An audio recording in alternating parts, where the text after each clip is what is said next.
Hey guys, what is up? It's Dusty here, and welcome back to another episode of the Daily Crypto News. And today we have a very special episode. I'm going to give you guys a warning on what to watch out for in the crypto space. I'm going to tell you guys a couple of altcoins that I'm buying right now. Going to give you guys a little update on the crypto prices, and I'm going to give you guys a little bit of crypto news, right? So first of all, guys, to not waste any of your time, this is not financial advice. If you're looking for financial advice, go ask a financial advisor, literally. Everything I'm covering in this video is my opinion, things I found online, and things that might be wrong. At the end of the day, I do think we'll make money. I do think that if you're consistently watching the channel, you'll be better off over a longer term. But I cannot guarantee anything like that, so make sure you do all these things with your own due diligence, think about it all, and do your own research. Now, also, if you're not following me over on Twitter and Instagram just quite yet, just know that some links are going to be down below. You can see them right here, Twitter and Instagram. Check them out. It's a lot of fun. I post a lot of cool videos on there. And last but not least, make sure you also, if you're looking for a place to trade on, leverage trading specifically, check out Bybit. There's a $4,100 bonus right now, so the link is down below. All right, let's cover some stuff, huh? So first of all, let me start off with the warning, I guess. I saw this article right here, Meter.io decentralized protocol exploited for 4.3 million. If you've been following me over on Patreon or been listening to my videos for a longer time, you'd probably know I've done a lot of videos about staking, and specifically I've told you guys a lot about how staking / yield farming is literally one of the best things about crypto. The fact that you utilize DeFi to make actual crazy amounts of money, it's mind-blowing. But there's a big but. One of the things you should also realize is that none of these protocols are inherently safe. And I've talked about, I think, a dozen of them by now. Crypto.com, you can get money on. Binance, you can get money on. A lot of decentralized protocols as well, or DAOs or whatever. I cannot really think of one where I'd be like, you know what? This is where I'd finally stash my 90% of my money and be completely comfortable. Then again, I have the same feeling with a bank. I would never really put all my money inside one just because you never really know what's going to happen if you ask me, huh? Not financial advice. However, what I want to quickly make clear here is that I really am a big fan of staking and yield farming, and I honestly suggest a lot of people to get into it and look into it and lend out your money, so to speak. But I'm going to also tell you that if you're looking into it and want to get yield, it could be 10%, 15% a year. Sometimes even more. People get 10% a month. Spread it out. Don't go everything into one specific basket, because even though you're thinking in your head, well, if I lose one of my 5 different stashes, I'm still going to cry. Yeah, but you'd rather have to lose only one than all of them. So always try to diversify a little bit with what different platforms you're going for, just in case a hack or a crazy thing like this happens. So fortunately, this is not a really crazy big hack, but it makes you realize these things. You know, the fact that these are still people making all these things, and that sometimes things do go wrong. So just a quick little disclaimer. Then some of the crypto news before we dive into the price. Traders move $800 million worth of Bitcoin away from exchanges. Is that scary? Absolutely not. This means absolutely nothing to me. Glassnode here said Bitcoin number of spent outputs with lifespan 3 to 6 months with a 7-day moving average just reached a 3-month high of 1.2, 1,200. Previous 3-month high is 1,200, same almost, was observed on 2 days ago. It says here, Bitcoin number of spent outputs with lifespan of 3 to 6 months. What does this mean?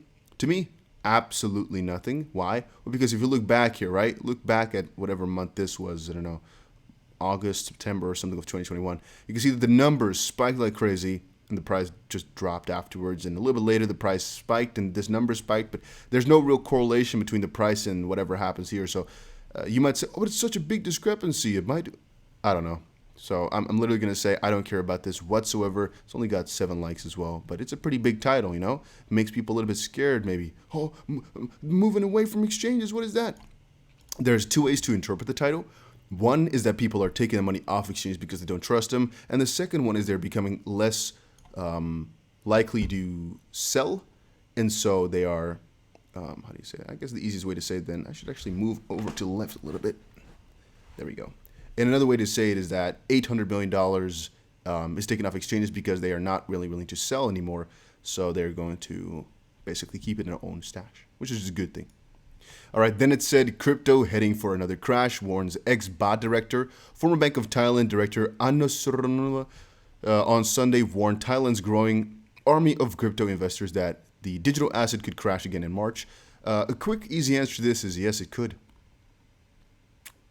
So, again, if they're not giving us the best course of action and saying, hey, warning, it could crash again, I'm like, yeah, duh, it could pump, it could crash. Give me the exact, the ins and outs. If I'm saying, there might be a market crash, what can you do with this information? And he says March here, which is a little bit more specific. I like that, but then there's so little context to it right here that it's literally impossible. Because what I'm also thinking about is, okay, if they're saying crypto can crash, are they really saying that every other asset rather than crypto is going to be fine?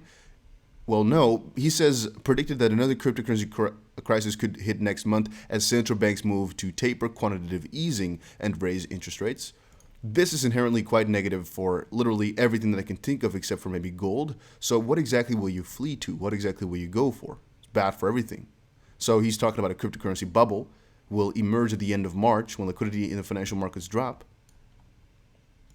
Interesting thoughts. Very interesting thoughts. I think this is a little bit of an empty promise. Then again, he may be right in terms of the fact that it might crash a little bit more. But it's a temporary thing. It's not a bubble that's about to crash, if you ask me. It's a temporary shift in perspective from a lot of people, and it's big money moving around, to make the biggest yield that they can. So if the money, or if the market goes down, basically, people are noticing that there's money to be made somewhere else that's more or something like that. It doesn't really matter. I don't think it's going to be too significant, but at least we've been warned, I guess. Thank you for nothing. All right. So there's also another article, and this is actually a lot of BS that I've seen today, guys. And I like to also dig through it, I guess, and kind of cover it for you guys so you can hopefully get some better insights out of this yourself. McDonald's crypto tweet was perfect bottom signal. What does that mean? Well, I can interpret it in a couple of different ways, but what it means is McDonald's, funny enough, was kind of saying, hey, you crypto Twitter guys, how's it hanging? When crypto was at the bottom, and then the price went up. That's it. It's not really a difficult story. It's not really a wonderful story in any way, shape, or form. That's it. So this article is completely baseless, stupid, has no meaning whatsoever.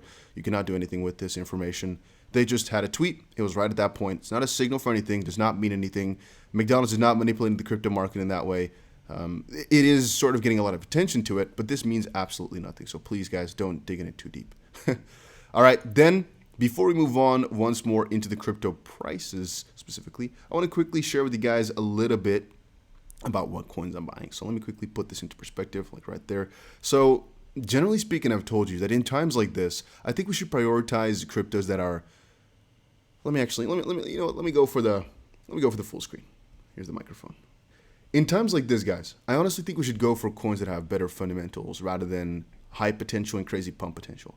Now, we've had a discussion before on the channel here about whether or not it's smart to get XRP in times like this, or a coin like VeChain or whatnot.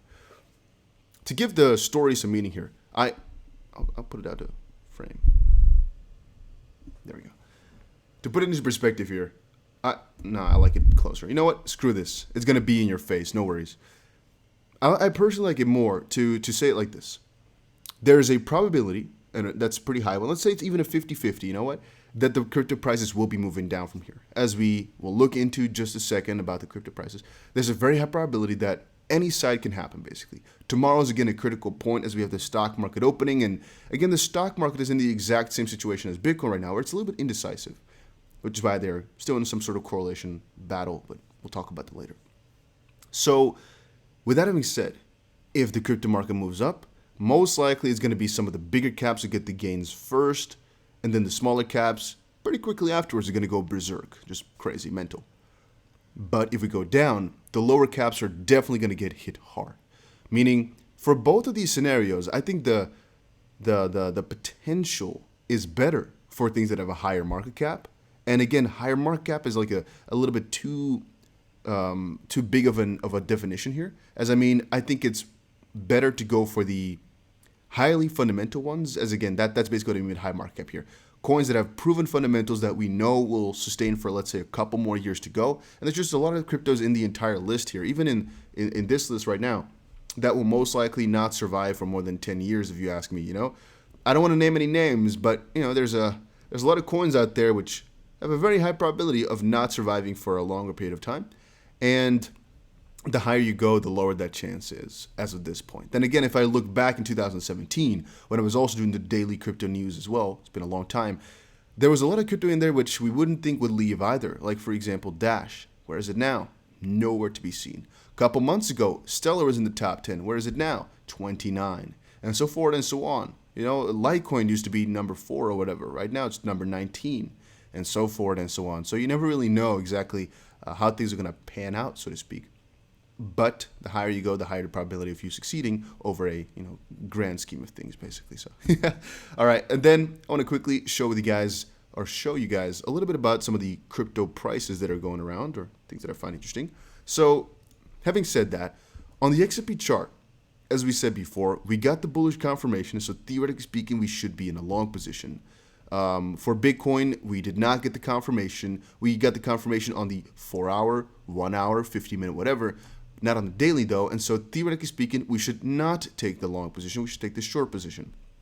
The difficult thing is, I already had one long position open over on Bitcoin, as we were basically testing something out about the inverse correlation, and right now as we speak, XRP is gearing up for a move into a certain direction. Now, in about 25 minutes or so, we're going to close this candle, and I don't believe we'll actually close outside of this little triangle of ours. We can actually point at a couple of different points, but we're just putting it here for convenience sake. It doesn't really matter too much. We're going to get out of this triangle most likely within the next 4 hours, right? We're going to move somewhere. Again, we can kind of throw it out a little bit further. I guess that would all still suffice with a little, I don't know how to say it in English actually, but let's just say it, our convergence, I guess. So, yeah, this is mostly going to be a breakout towards either side. It's looking most like a bullish pennant, and what that looks like, by the way, is a bullish impulse.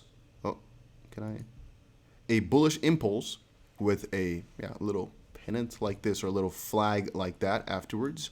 And this is usually a very bullish sign because then what they say is if we do break out towards the upside, that you're basically taking in the entire, let's just say about, as an average, let's say about 7% or so from the breakout point upwards, which could be some crazy gains. Again, if we break out towards the upside at about 71, 72 cents or so, we're just going to have to look at all the resistances at that point. But let's just see, I guess, if XP does break out towards the upside, because again, the fundamentals did show that we should take the long position. If you're not in one, no worries, guys, but that's again what the fundamentals say, and that's what we basically should be doing. On Bitcoin, again, what we should be doing is going for a short position still, as it's still higher likelihood to win.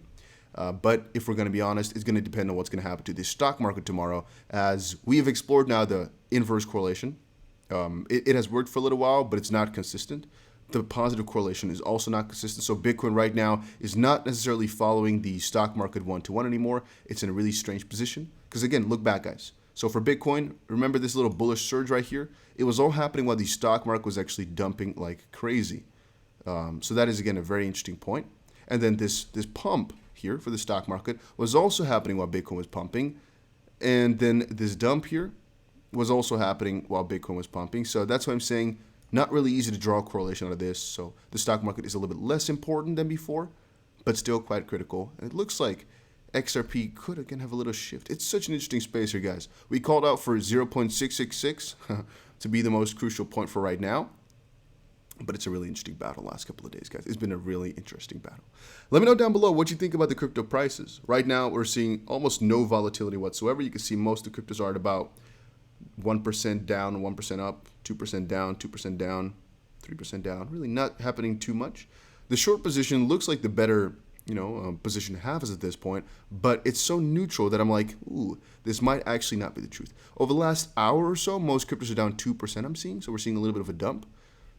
Let us see how this plays out, guys. You know my thoughts, which are Bitcoin short position right now as we speak, XRP long position right now as we speak, but that's, again, just fundamentals. One of them definitely might not work out. We're watching for a breakout on the XRP chart right now as we speak as well. It might break out towards the downside, then the pennant is invalidated. We're going to be breaking down further, which, again, is a different strategy, different trade setup, different everything, It's also a funny little concept, I guess, to put out there that there's multiple different trade setups and there's multiple different trades that you can take. And sometimes the bigger trade, for example, contradicts the short-term trade. This is, again, a little bit of a shorter-term trade, as is the 4-hour candle, or the 4-hour candles, not the daily.